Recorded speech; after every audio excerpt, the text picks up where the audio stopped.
እስኪ ዛሬ ስለ አንድ የተለመደ ግን ብዙ ጊዜ በደንብ ስላልተረዳ ነው የጤና ጉዳይ እንነጋገር። ስለ ሐሞት ጠጠር። ምግብ ከበሉ በኋላ በተለይ በላይኛው የሆድ ክፍል ላይ የሚከሰት ድንገተኛና በጣም ከባድ ህመም አጋጥሞ ያውቃል? እንግዲህ ከሆነ ይህ ጉዳይ ይመለከታል።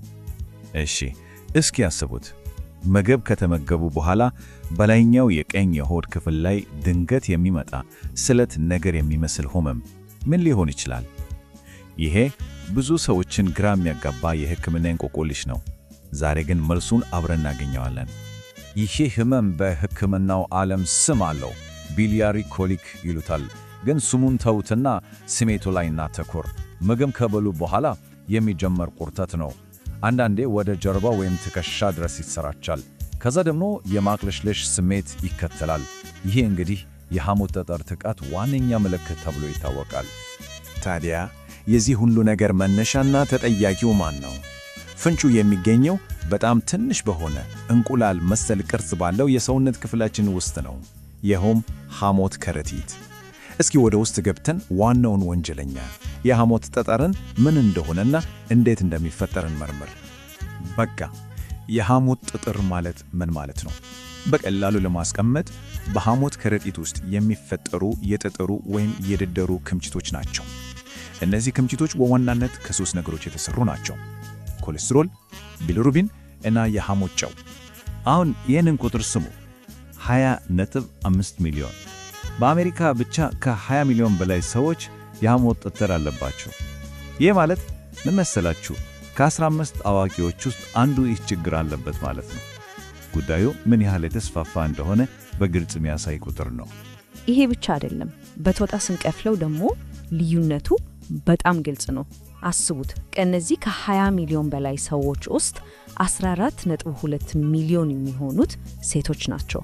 ወንዶች ደግሞ 6.3 ሚሊዮን ገደማ። እና ጥናቶች እንደሚሉት ይሄ ልዩነት በአብዛኛው ከሆርሞን ጋር የተያያዘ ሊሆን ይችላል።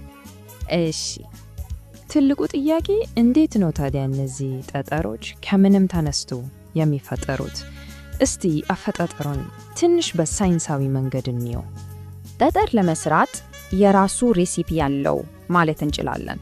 በሶስት ቀላል ደረጃዎች ነው የሚፈጠረው። አስቡት፣ ልክ በውሃ ውስጥ በጣም ብዙ ስኳር ስንጨምር እንደሚሆነው መጀመሪያ የሐሞት ፈሳሽ ውስጥ ያለው የኮሌስትሮል መጠን ከልክ በላይ ይሆናል። ይሄ የመጀመሪያው ደረጃ ነው።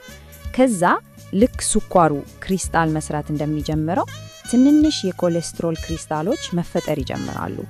በመጨረሻስ እነዚህ ትንንሽ ክሪስታሎች እንደ ማግኔት እየተሳሳቡ ተጣብቀው እያደጉ ጠጠር ይሆናሉ ማለት ነው። ግን በጣም ወሳኙ ነጥብ ይሄ ነው። የሐሞት ጠጠር ካለባቸው ሰዎች ውስጥ 80% የሚሆኑት ምንም አይነት ምልክት አያሳዩም። በቃ ምንም። ከቀሪዎቹ 20%ዎቹ ደግሞ አብዛኞቹ ምልክት ማሳየት የሚጀምሩት በ20 ዓመታት ጊዜ ውስጥ ነው። ስለዚህ ብዙ ሰው ጠጠሩ እንዳለበት እንኳን ሳያውቅ ሕይወቱን ሊመራ ይችላል። የሐሞት ጠጠሮች ደግሞ ሁሉም አንድ አይነት አይደለም። በሶስት ዋና ዋና አይነቶች ይከፈላሉ። የመጀመሪያውና በጣም በብዛት የሚገኘው የኮሌስትሮል ጠጠር ይባላል። ብዙውን ጊዜ ቢጫ ቀለም ያለው ሲሆን ከምዕራባውያን የአመጋገብ ስርዓት ጋር ይያያዛል። ሁለተኛው ጥቁር ጠጠር ነው። ይሄ ደግሞ ከደም መታወክ በሽታዎች ጋር ግንኙነት አለው። በመጨረሻም ቡናማው ጠጠር አለ። ይሄኛው ከሐሞት ቱቦ ኢንፌክሽኖች ጋር ቀጥተኛ ግንኙነት እንዳለው ይታመናል። እንግዲህ እስካሁን እንዳየነው አብዛኞቹ ጠጠሮች በትዝታ ነው የሚቀመጡት፣ ችግር አይፈጥሩም። ግን ሲነቁስ፣ ችግር መፍጠር ሲጀምሩስ ምን ይከሰታል? እስኪ ጉዳዩ እንዴት ወደ ከፋ ደረጃ ሊሄድ እንደሚችል እንይ። እዚህ ላይ በሁለት ሁኔታዎች መካከል ያለውን ልዩነት መረዳት በጣም አስፈላጊ ነው። ቢሊየሪ ኮሊክ የምንለው ጊዜያዊ የቱቦ መዘጋት ሲሆን ህመሙ ይመጣል፣ ከዛ ይሄዳል። አኪዩት ኮሌሲስታይቲስ የሚባለው ግን ሌላ ታሪክ ነው። ይሄኛው የበለጠ አሳሳሪ ነው። ቱቦ ለረጅም ጊዜ ሲዘጋ የሚከሰት ብግነት ሲሆን ህመሙ የማያቋርጥና በጣም ከባድ ነው። ትኩሳትም አብሮት ሊኖር ይችላል። እሺ፣ ታዲያ ችግሩ እንዴት ነው ደረጃ በደረጃ የሚባባሰው? መጀመሪያ አንድ ጠጠር የሐሞት ቱቦን ይዘጋ። ከዛ ሐሞት ከረጢቱ ሲኮማተር ግፊት ይፈጠራል። ይሄ ህመም ያስከትላል። መዘጋቱ ከቀጠለ ደግሞ ብግነትና እብጠት ይከተላሉ። በመጨረሻም ባክቴሪያዎች ከገቡ ጉዳዩ ወደ ከባድ ኢንፌክሽንና ሌሎች ችግሮች ያመራል ነው። እሺ፣ ችግሩን አየን፣ አስተሳቢነቱንም ተረዳን። መፍትሄውስ ምንድነው? አሁን ደግሞ የሐሞት ጠጠርን ለማወቅ የሚረዱ የምርመራ ዘዴዎችና ዘመናዊ የሕክምና አማራጮችን እንመለከታለን። ታዲያ ዶክተሮች እነዚህን የተደበቁ ጠጠሮች እንዴት ነው የሚያገኟቸው? መልሱ በሚገርም ሁኔታ በጣም ቀላል ነው። በአልትራሳውንድ። ይሄ ምንም አይነት ህመም የሌለው ቀላል ምርመራ ከ90% በላይ በሆነ ትክክለኛነት ጠጠሮችን መለየት ይችላል። በጣም ውጤታማ ዘዴ ነው።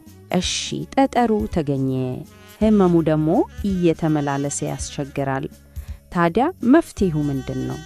ብዙ ጊዜ ምልክቶቹ ከቀጠሉ የመጨረሻውና በጣም የተለመደው መፍትሄ ቀዶ ጥገና ነው። ኮሌሲስቴክቶሚ ይባላል። በቀላሉ የሐሞት ከረጢቱን ሙሉ በሙሉ የማስወገድ ሂደት ነው። ይሄ ቀዶ ጥገና የተለመደ ነው ስንል ምን ማለታችን ነው? እስቲ ቁጥሩን ልንገራችሁ። አሜሪካ ውስጥ ብቻ በየዓመቱ 1 ሚሊዮን ጊዜ ይደረጋል። 1 ሚሊዮን! በቃ በጣም ከተለመዱት ቀዶ ጥገናዎች ውስጥ አንዱ ነው ማለት ነው። እሺ፣ ቀዶ ጥገናው ሁለት አይነት መንገድ አለው። አንደኛው ዘመናዊው ላፓሮስኮፒክ የሚባለው በሆድ ላይ ትንሽ ቀዳዳዎችን ብቻ በመክፈት የሚሰራ ነው። ሌላኛው ደግሞ ባህላዊው መንገድ ሆድን በሰፊው ከፍቶ የሚሰራው ነው። አሁን ወደ መጨረሻው ክፍል ደርሰናል።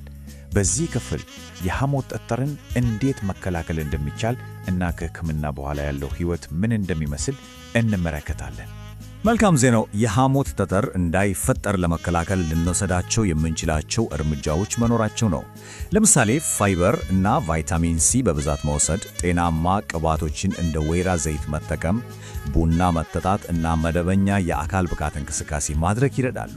በሌላ በኩል ደግሞ በፍጥነት ክብደትን ከመቀነስና ለረጅም ሰዓት ከመራመድ መቆጠብ በጣም አስፈላጊ ነው። ሐሞት ከረጢት ከተወገደ በኋላ ሕይወት ምን ይመስላል?